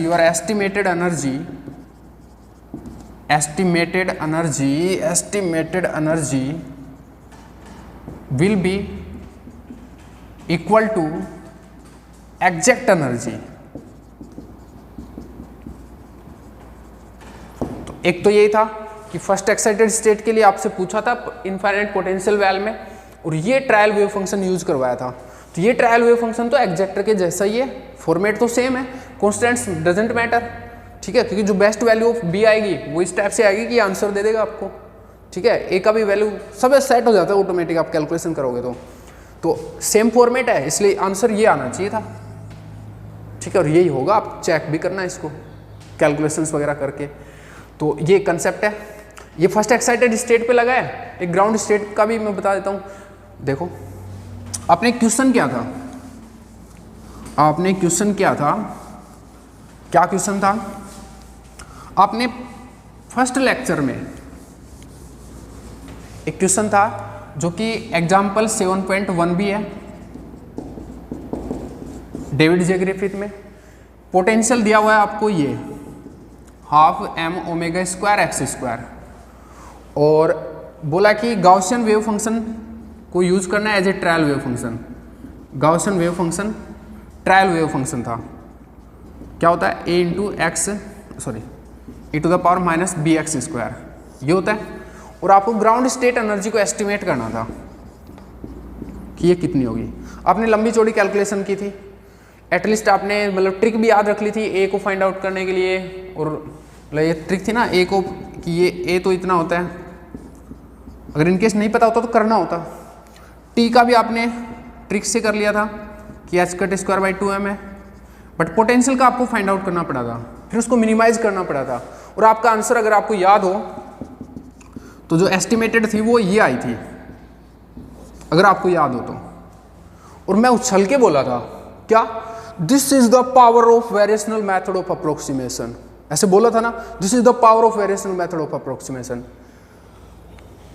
अब देखो ये आपको सब कुछ करने की जरूरत ही नहीं थी, ना तो ए फाइंड आउट करने की जरूरत थी, ना ये फाइंड आउट करने की जरूरत थी, ना ये करने की जरूरत थी।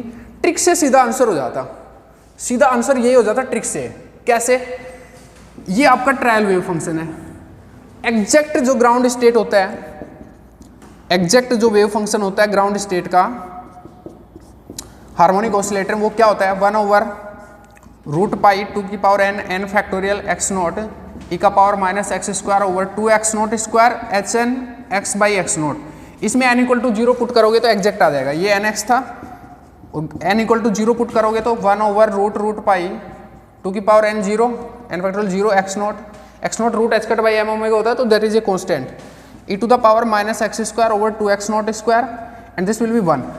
सो अगर फॉर्मेट की बात करूं ग्राउंड स्टेट की तो ऐसे है कुछ, a इंटू ई का power minus B x square, some constant into b x square. यही तो फॉर्मेट जो आपका ट्रायल वेव फंक्शन है उसका है, तो आंसर क्या आना चाहिए था, जो एग्जैक्ट है वही आना चाहिए था, ये आना चाहिए था। तो this is a important trick ये वाला, and sometimes it can be very helpful in competitive exams. ठीक है, तो आप इसको याद रखें। नेक्स्ट क्वेश्चन पे मूव करते हैं, चलो। एंड आई होप समझ में आया होगा फॉर्मेट का मतलब क्या है, ठीक है ना। कॉन्स्टेंट्स वगैरह कुछ भी हो बट स्ट्रक्चर सेम हो, स्ट्रक्चर आप देखो ना यार सेम ही तो है। चलो मूव करते हैं नेक्स्ट।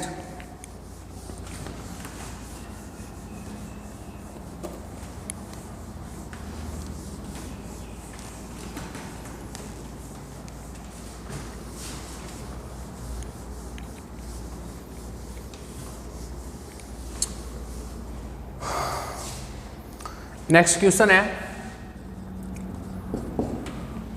प्रॉब्लम है 7 पॉइंट, देखना पड़ेगा 7.11 डेविड जे ग्रिफिथ। ठीक है, David J Griffith, page number लिख देता हूँ 321। डेविड जे ग्रिफिथ का प्रॉब्लम है और 321, ठीक है, पेज नंबर 321। प्रॉब्लम क्या मैं लिखता हूँ, एक बार पानी पीने दो, या मैं लिख देता हूँ इतने तुम लिख लोगे, पानी बाद में पी लेंगे।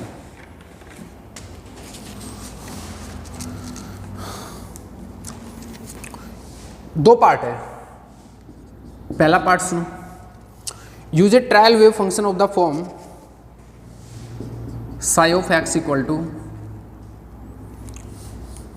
हाँ एक मिनट थोड़ा इधर करते हैं। ए पार्ट है, use trial wave function psi of x equal to a cos pi x by a and 0 otherwise. और ये लिमिट है -a/2 से x में प्लस a/2, सॉरी x से -a/2 से plus a/2 and this one is otherwise. Use trial wave function this one, and potential है harmonic oscillator, 1D harmonic oscillator. इस potential के लिए आपको ये वाला ट्रायल वेव फंक्शन यूज करके पार्ट ए में EGS को एस्टिमेट करना है और बेस्ट वैल्यू ऑफ बी भी निकालना है, बेस्ट बी। ठीक है, तो वो तो आ ही जाएगा जब एस्टिमेट करेंगे तो ऑटोमेटिकली। ठीक है, पार्ट बी में आपको एक और ट्रायल वेव फंक्शन लेना। पार्ट बी एंटायरली डिफरेंट है, उसको बाद में करेंगे। ठीक है, अभी इसको करते हैं पहले। अब लिख लो इसको और करो इसको, नॉर्मलाइज करो। इतने में पानी पीता हूँ।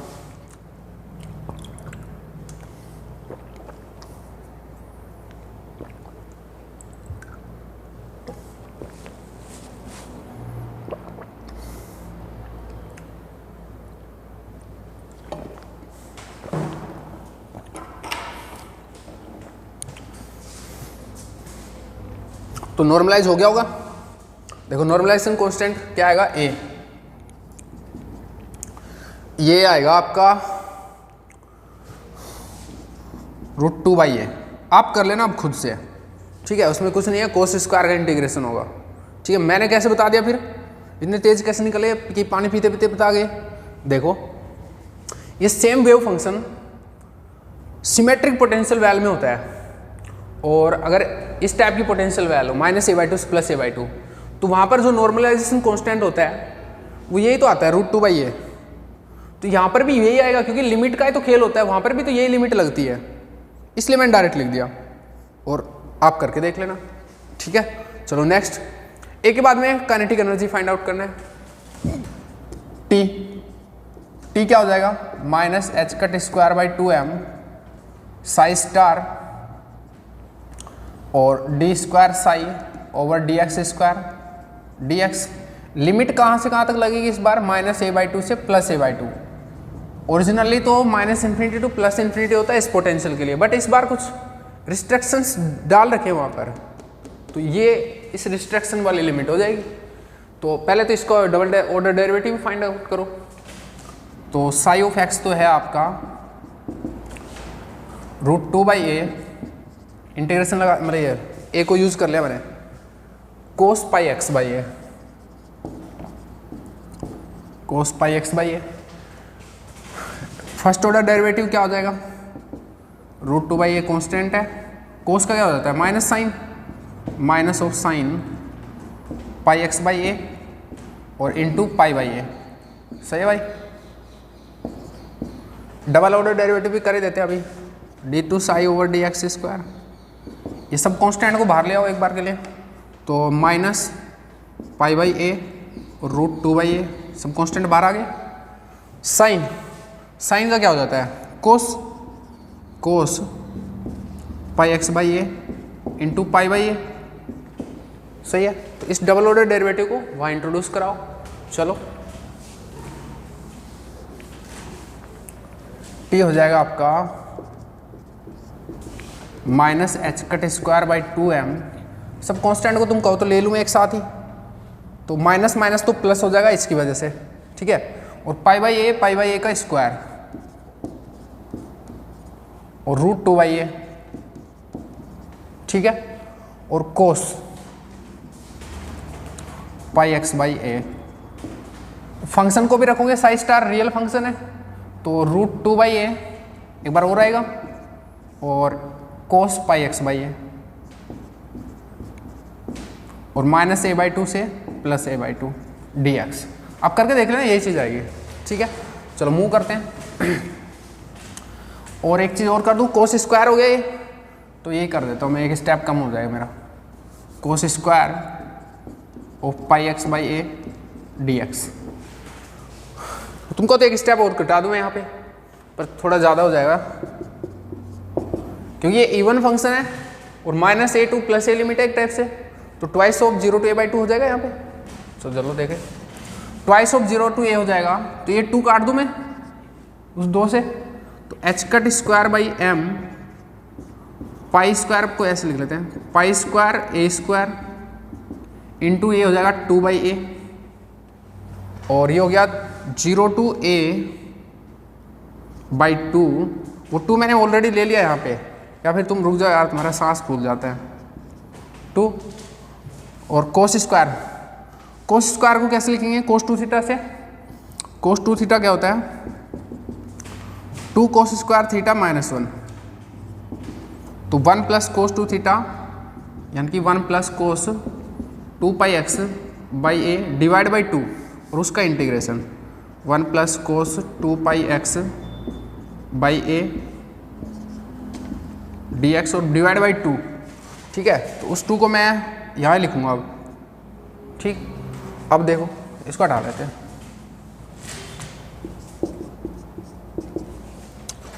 2 से 2 कैंसिल हो गया, इस 2 से ये 2 कैंसिल हो गया, h cut square pi square m a cube हो गया ये। ठीक है ना, बस यही है, बाकी सब तो कैंसिल ही हो गया। और 0 to a/2, अब इसको कर देते हैं। 1 का हो जाएगा x, x पे लिमिट लगेगी 0 to a/2 यानी कि a/2 प्लस कोस का इंटीग्रेशन क्या होता है, कोस का sign 2 pi x by A और डिवाइड करेंगे 2 पाई बाई ए से, तो ये चीज़ और लिमिट लगेगी 0 to a/2। ठीक है भाई, चलो करो इसको आगे। टी का एक्सपेक्टेशन वैल्यू हो जाएगा h cut square pi square over m a cube a/2 plus a/2 रखो सबसे पहले। a/2 यहाँ आएगा तो a से a कट जाएगा, 2 से 2 कट जाएगा, साइन पाई यानी कि 0। ठीक है, माइनस 0 को रखो साइन 0 तो बहुत अच्छी बात हुई, पूरा 0 हो गया, जस्ट a/2 है। a/2 से क्या हो जाएगा, ये a/2 से ये कटेगा एच स्क्वायर पाई स्क्वायर 2 अंदर आ जाएगा और a स्क्वायर हो जाएगा, ये 2ma²। नीचे a क्यूब था, ऊपर a था, जस्ट a/2 लेके चलो आप, है ना। तो ये चीज़ आ गई, ये आया काइनेटिक एनर्जी। ठीक है, इसको मैं साइड में रख लेता हूँ। तो t का वैल्यू आया H cut square pi square over 2ma² और a की वैल्यू भी यहाँ पे रख लेता हूँ √2/a।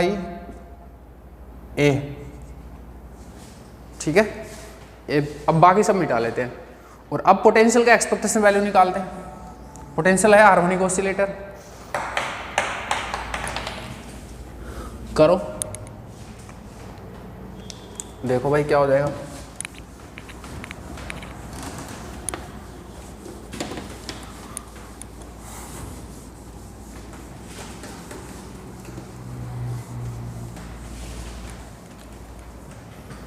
ये हो जाएगा आपका, सब हटाते हैं एक बार। एक चाहिएगा ना थोड़ी देर के लिए। चलो, v का एक्सपेक्टेशन वैल्यू तो ½ m⍵² कॉन्स्टेंट है बाहर आएगा और माइनस a/2 से प्लस a/2 साई तो √2/a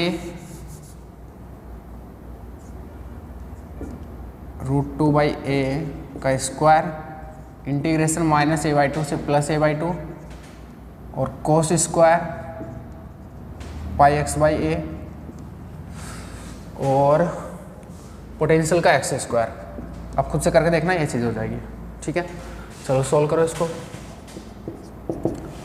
ये हो जाएगा 1/2 m⍵², ये हो गया 2/a और ये तो इवन फंक्शन है तो 2 0 to a/2 हो गया, x² into cos square pi x by A dx। Cos square को चेंज करो,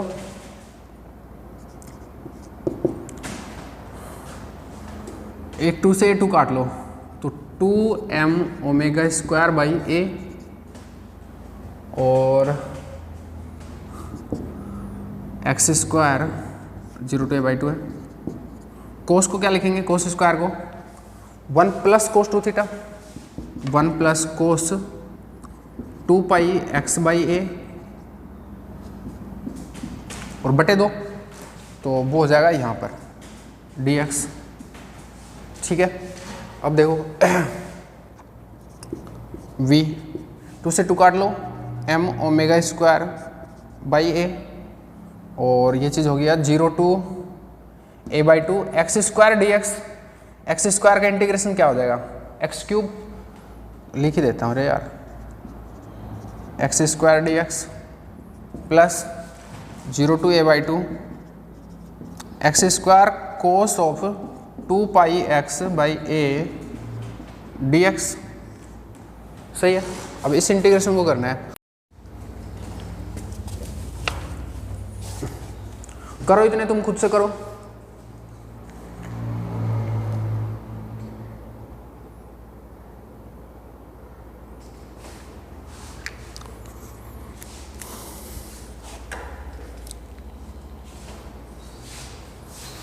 हो गया।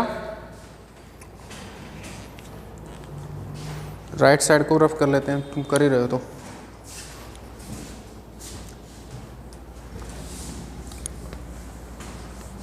देखो क्या हो जाएगा,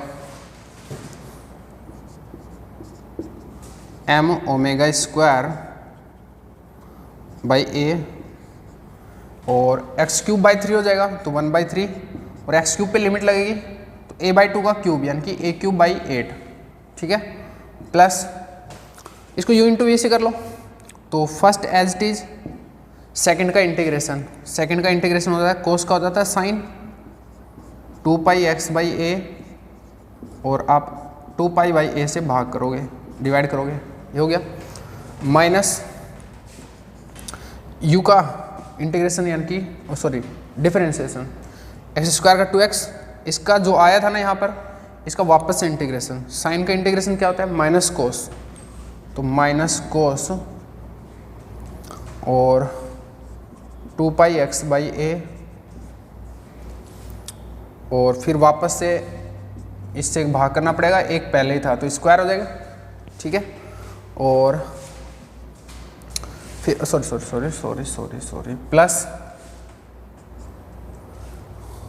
इसका 2 डेरिवेटिव नेक्स्ट और फिर इसका वापस इंटीग्रेशन, जो भी ये पार्ट आया था यहाँ पे, ठीक है, यहाँ पे प्लस आगे है, ठीक है, अभी ख़त्म नहीं हुआ ये चीज़, इसका वापस से तो माइनस कोस, कोस का क्या इंटीग्रेशन हो जाता है, साइन, तो साइन 2πx/a और वापस से 2π/a आएगा तो a/2π का क्यूब हो जाएगा, क्योंकि स्क्वायर पहले था, एक और आएगा ये चीज़। और अब ब्रैकेट बंद, सॉरी यहाँ पर ही ब्रैकेट बंद हो गया, ये वाला ब्रैकेट बंद हुआ है, तो मैं इसको बड़ा बनाता हूँ और ये एक और बड़ा ब्रैकेट इस वाले के लिए, ठीक है। थोड़ा ध्यान रखिए, थोड़ी बड़ी कैलकुलेशन है और everything should be clear. Minus इस पूरे का इंटीग्रेशन एक बार और करना था, तो माइनस कोस था तो माइनस ऑफ साइन, ठीक है, कोई दिक्कत नहीं है, मेरा गलत नहीं है, आप जरूर कर सकते हो यहाँ पे। Next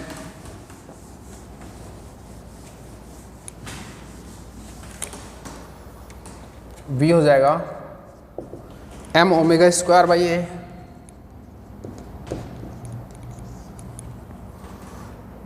A cube by 24 plus limit लगाते हैं, लिमिट तो लगाया नहीं आपने, 0 to a/2 था ना यार, शायद मरवा दे तुमने, तो 0 to a/2 था, हाँ सही है, 0 to a/2 यहाँ पे डालो, a/2 डालोगे, a से a कट जाएगा, 2 से 2 कट जाएगा, sine pi that will be 0, तो this term will be 0 and यहाँ पर अगर a/2 डालें, यहाँ पर भी a/2 डालेंगे तो 0 आएगा, क्योंकि a से a कट जाएगा और 2 से 2 कट जाएगा, साइन पाई, तो ये दोनों टर्म तो खत्म हो गए, सिर्फ यहाँ से बचेगा, तो यहाँ से लिखते हैं माइनस माइनस तो प्लस हो जाएगा, तो 2x यानी कि a/2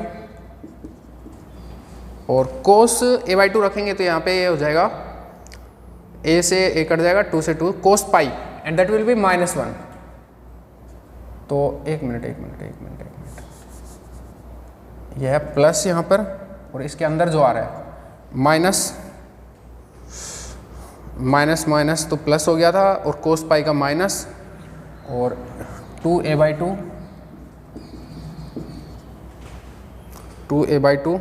और a/2 का स्क्वायर। अब माइनस ये वाला 0 वाली लिमिट लगाओ, साइन 0 ये दोनों टर्म खत्म हो जाएंगे, सिर्फ यही बचेगा, ये भी खत्म हो जाएगी क्योंकि यहाँ पे 0 है, ठीक है, तो सब स्टफ ओवर, तो ये 0 हो जाएगा, तो इसको मैं यहीं ऐसे कर देता हूँ, करो आगे, m omega square a cube by 24 minus 2 से 2 कट जाएगा और ऊपर हो जाएगा a क्यूब नीचे हो जाएगा 4 पाई स्क्वायर, 4 पाई स्क्वायर। ए क्यूब को बाहर ले लो, ये 24 है भाई, ए क्यूब बाई 4 को बाहर ले लो, M omega square by A cube by 4 को बाहर ले लो, 4 को बाहर लिया तो 4 से 24, 1/6 माइनस 1/पाई स्क्वायर। ठीक है, ये आया आपका v। अभी इसको और काटो, ए स्क्वायर हो जाएगा 1/4 M omega square A square 1/6 minus 1/पाई स्क्वायर। यह है आपका v।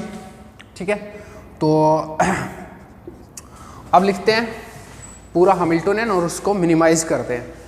तो h क्या हो जाएगा, h हो जाएगा आपका काइनेटिक प्लस पोटेंशियल। तो थोड़ा और इधर से लिखते हैं, काइनेटिक तो ये रहा H cut square pi square over 2m A square plus potential ये रहा 1/4 m omega square A square and 1/6 minus 1/पाई स्क्वायर। ठीक है, इसको मिनिमाइज करना है तो फर्स्ट ऑर्डर डेरिवेटिव करो, उसको जीरो पुटअप करो।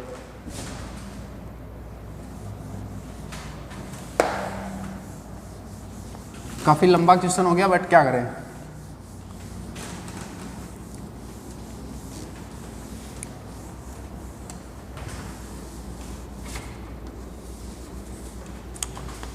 देखो डेरिवेटिव करो और a अब की बार आपका पैरामीटर है। ठीक है, चलो तो H cut square pi square over 2m A square है ना नीचे, ए की पावर -2m की -2/a³, -2/a³। ठीक है, प्लस 1/4 m ओमेगा स्क्वायर और ये स्टफ 1/6 माइनस 1/पाई स्क्वायर। और फिर हो जाएगा ए स्क्वायर का क्या हो जाएगा 2a। इस चीज़ को जीरो पुटअप कर दें, जीरो पुटअप करोगे तो क्या हो जाएगा 2 से 2 भी काट लेता हूँ और h cut square pi square m(a³) equal to हो जाएगा 1/4। इससे भी ये 2 से 2 काट लेता हूँ तो 1/2 m ओमेगा स्क्वायर 1/6 माइनस 1/पाई स्क्वायर इंटू a। ठीक है भाई, और एक ये वो a इधर आ जाएगा यानी कि a³ उधर ले चला जाएगा तो a4 हो जाएगा राइट साइड में, और राइट साइड में a4 हो जाएगा तो इधर क्या हो जाएगा h cut square pi square over m, और ये चीज़ें इधर आएंगी तो ये चीज़ आएंगे 2/m ओमेगा स्क्वायर और ये आएगा नीचे 1/6 माइनस 1/पाई स्क्वायर। ठीक है, चीज नीचे आ जाएगी, ये a उधर चला जाएगा। सही है एकदम। ठीक है, यहाँ से a4 क्या हो जाएगा आपका, a4 इक्वल टू हो जाएगा, कुछ काटा पीटी हो रही है क्या, देखो कुछ ही नहीं हो रहा मेरे ख्याल से तो 2 pi square H cut square over m square कर दिया मैंने ओमेगा स्क्वायर, और ये एलसीएम लोगे नीचे 6 पाई स्क्वायर, 6 पाई स्क्वायर ऊपर चल जाएगा और यहाँ पे बचेगा पाई स्क्वायर माइनस 6।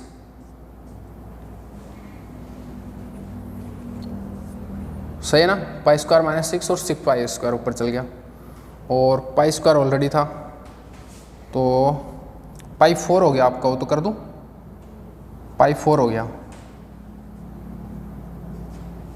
और अब इसका ए स्क्वायर देखें तो क्या हो जाएगा, ए स्क्वायर हो जाएगा आपका 2 एच कट स्क्वायर, ये एक मिनट मल्टीप्लाई कर लो, 12 हो गया और पाई4 सॉरी पाई स्क्वायर 12 का भी तो रूट लेना पड़ेगा। एक मिनट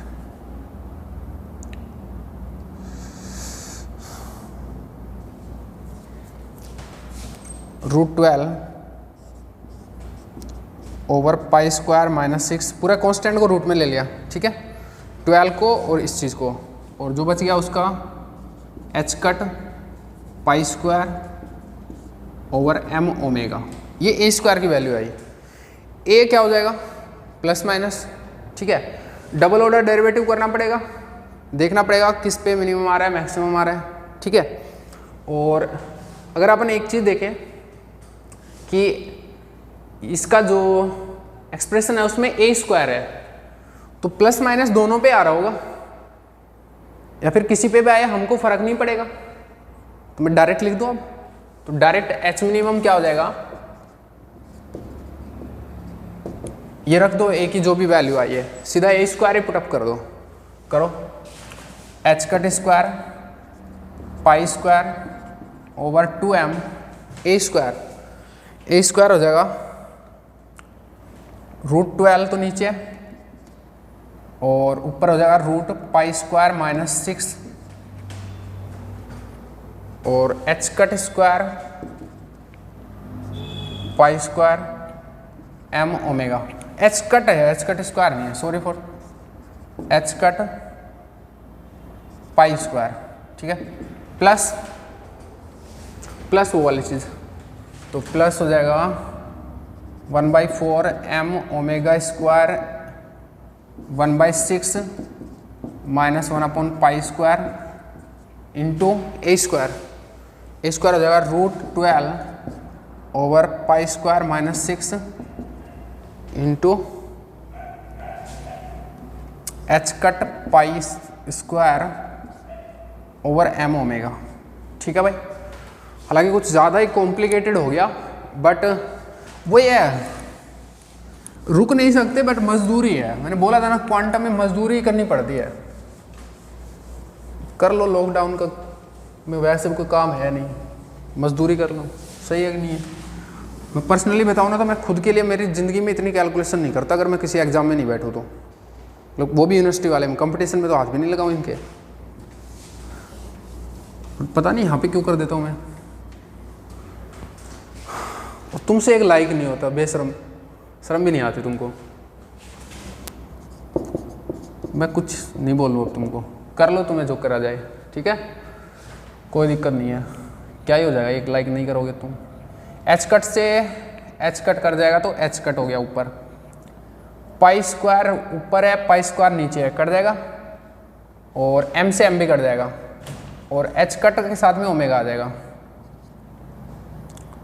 और यहाँ पे 2 बचा, और इसको 4 या 12 लिखें तो 2 एक और बाहर आ जाएगा, रूट 3 हो जाएगा ये, तो 2 एक और बाहर आ जाएगा तो 4, 4 इंटू 3 लिखा है मैंने, रूट 3 उसमें अंदर ले लेता हूँ मैं, तो पाई स्क्वायर माइनस 6/3, ये इस टर्म से आया। आप वापस से देख लो, पाई स्क्वायर से पाई स्क्वायर कट जाएगा, एच कट से एच कट स्क्वायर में एक एच कट बच जाएगा, ओमेगा है ही, एम से एम कट जाएगा, इसको 4 इंटू 3 लिखूंगा 12 को,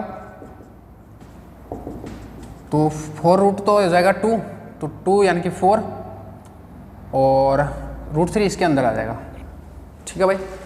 प्लस यहाँ से देखो, यहाँ से ना आप इसका एलसीएम लो, ये हो जाएगा 6 पाई स्क्वायर, 6 पाई स्क्वायर नीचे, और ऊपर होगा पाई स्क्वायर माइनस 6, ठीक है, आप कर लो उससे, और यहाँ पर ये रूट में, और यहाँ पर ऐसे है ये, तो एक नीचे बच जाएगा। पहले इस कांस्टेंट की बात करते हैं, इसमें भी अगर मैं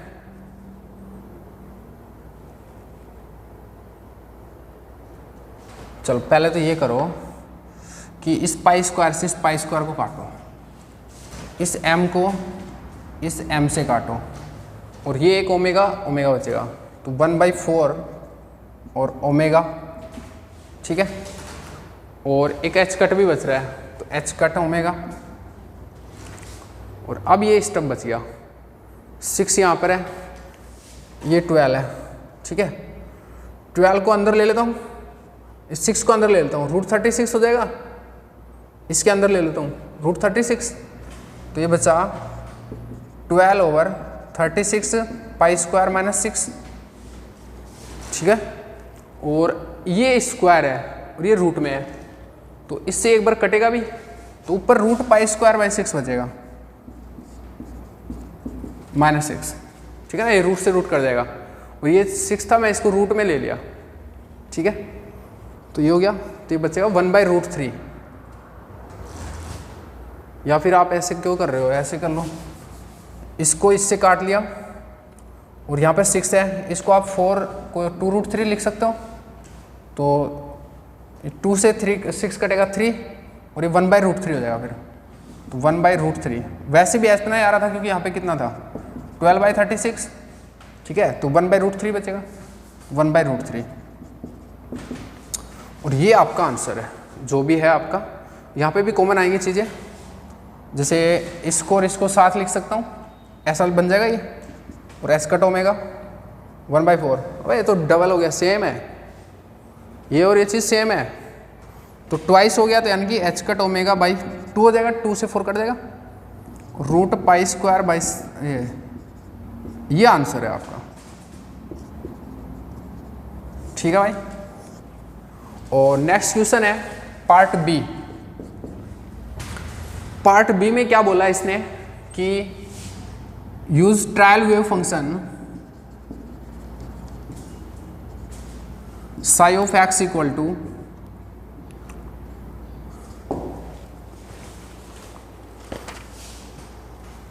B sine pi x by a and for the interval -a to a। ये इंटरवल लिया उसने, पहले -a/2 से +a/2 था, नोटिस किया होगा अगर आपने। And estimate the first excited state, E first कितना होगा approximately, first excited state for harmonic oscillator potential, for harmonic oscillator potential यानी कि इसके लिए।